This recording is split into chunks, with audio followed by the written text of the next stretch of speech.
முன்னாடி இருந்ததுக்கு இன்னைக்கு தனி மனித சுதந்திரம் அப்படிங்கிறது அதிகமாகவே இருக்குது. சரி, உங்கள் பார்வையிலிருந்து பார்க்கும் பொழுது நாடு சுதந்திரமாக இருக்கா இல்லையாங்க? என்னுடைய பார்வையில் நாடு சுதந்திரமாக தான் இருக்குது. சுதந்திர தினம் கொண்டாடுறது மகிழ்ச்சி தான். சுதந்திரம் அடைஞ்சிருக்குன்னு தான் நான் நினைக்கிறேன். முன்னாடி இருந்ததுக்கு இன்னைக்கு தனி மனித சுதந்திரம் அப்படிங்கிறது அதிகமாகவே இருக்குது. அந்த முன்னாடி இருந்த அந்த கட்டுப்பாடுகள் எல்லாம் இன்னைக்கு கிடையாது. என்னை பொறுத்த வரைக்கும் பெண் சுதந்திரம் இருக்குது. ஆனால் அது பார்க்கப்படுகிற விதத்தில் தான் கொஞ்சம் மாறுபாடு இருக்குன்னு நான் நினைக்கிறேன். சரிங்க. மற்றபடி பெண் சுதந்திரம் இருக்குது. சரிங்க மேடம். உங்களுக்கு பிடித்த தியாகிகள் யாருங்க? தமிழ்நாட்டு அளவில் கேட்குறீங்களா?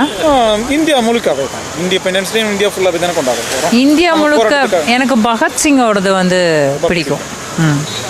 நம்ம மக்களுக்கு நீங்கள் என்ன சொல்ல விரும்புகிறீங்க? கல்வி ரொம்ப முக்கியம்.